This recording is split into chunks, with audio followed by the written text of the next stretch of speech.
25ಗೆ ಸಂಬಂಧಪಟ್ಟ ಹಾಗೆ ಪ್ರವೇಶ ಪತ್ರ ಅಂದರೆ ಹಾಲ್ ಟಿಕೆಟ್ನ ರಿಲೀಸ್ ಮಾಡಿದ್ದಾರೆ. ಸೊ ಮೊಬೈಲಲ್ಲಿ ನಿಮ್ಮ ಹಾಲ್ ಟಿಕೆಟ್ನ ಯಾವ ರೀತಿ ಡೌನ್ಲೋಡ್ ಮಾಡೋದು ಅಂತ ನಾನು ಸ್ಟೆಪ್ ಬೈ ಸ್ಟೆಪ್ ಹೇಳ್ಕೊಡ್ತಾ ಇದ್ದೀನಿ. ಸೊ ಇಲ್ಲಿ ಬಂದು KA ವೆಬ್ಸೈಟಿಗೆ ಬರಬೇಕು.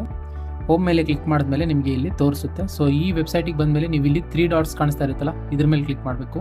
ಇಲ್ಲಿ ಸ್ವಲ್ಪ ಸೈಡಿಗೆ ಸ್ಕ್ರೋಲ್ ಮಾಡಿ ಪ್ರವೇಶದ ಮೇಲೆ ಕ್ಲಿಕ್ ಮಾಡಬೇಕು. ಆ್ಯಂಡ್ ದೆನ್ ಕರ್ನಾಟಕ ರಾಜ್ಯ ಅರ್ಹತಾ ಪರೀಕ್ಷೆ KSET 2025 ಮೇಲೆ ಕ್ಲಿಕ್ ಮಾಡಿ. ಅದಾದಮೇಲೆ ಫಸ್ಟ್ ಲಿಂಕೇ ಬರುತ್ತೆ. ಸೊ ಪರೀಕ್ಷಾ ಹಾಲ್ ಟಿಕೆಟ್ ಡೌನ್ಲೋಡ್ ಲಿಂಕ್ ಅಂತ. ಸೊ ಇದ್ರ ಮೇಲೆ ಕ್ಲಿಕ್ ಮಾಡಿ. ಕ್ಲಿಕ್ ಮಾಡಿದ ತಕ್ಷಣ ನಿಮಗೆ ಇಲ್ಲಿ ಸೈಡಲ್ಲಿ ಒಂದು ಪ್ಯಾನಲ್ ಓಪನ್ ಆಗುತ್ತೆ. ಇಲ್ಲಿ ಪರೀಕ್ಷೆನ ಸೆಲೆಕ್ಟ್ ಮಾಡ್ಕೊಳ್ಳಿ. ಸೊ ಅಂದರೆ ನಿಮ್ಮ ಅರ್ಜಿ ಸಂಖ್ಯೆನ ನೀವು ಹಾಕುವಂಥದ್ದು ಇಲ್ಲಿ. ಸೊ ನಾನು ನನ್ನ ಅರ್ಜಿ ಸಂಖ್ಯೆನ ಹಾಕ್ತಾ ಇದ್ದೀನಿ. ಸೊ ನಿಮ್ಮ ನೇಮ್ನ ಹಾಕಿ, ನಾನು ನನ್ನ ನೇಮ್ನ ಹಾಕ್ತಾ ಇದ್ದೀನಿ. ಆ್ಯಂಡ್ ದೆನ್ ನೀವು ಇಲ್ಲಿ ಕ್ಯಾಪ್ಚನ ಕರೆಕ್ಟಾಗಿ ಹಾಕಬೇಕು. ಸೊ ನಾನು ಹಾಕಿ ತೋರಿಸ್ತಾ ಇದ್ದೀನಿ ನಿಮಗೆ. ಈ ಥರ ಮಾಡಿ ಇಲ್ಲಿ ಸಬ್ಮಿಟ್ ಮೇಲೆ ಕ್ಲಿಕ್ ಮಾಡಿದ್ರೆ ನಿಮ್ಮ ಅಪ್ಲಿಕೇಶನ್ ಲೋಡ್ ಆಗುತ್ತೆ. ನಿಮ್ಮ ಹಾಲ್ ಟಿಕೆಟ್ ಬರುತ್ತೆ. ಸೊ ಇಲ್ಲಿ ನೀವು ಸಿಂಪಲ್ಲಾಗಿ ಡೌನ್ಲೋಡ್ ಅಡ್ಮಿಟ್ ಕಾರ್ಡ್ ಮೇಲೆ ಕ್ಲಿಕ್ ಮಾಡಿದ್ರೆ ನಿಮ್ಮ ಅಡ್ಮಿಟ್ ಕಾರ್ಡ್ನ ಈಸಿಯಾಗಿ ಡೌನ್ಲೋಡ್ ಮಾಡ್ಬೋದು.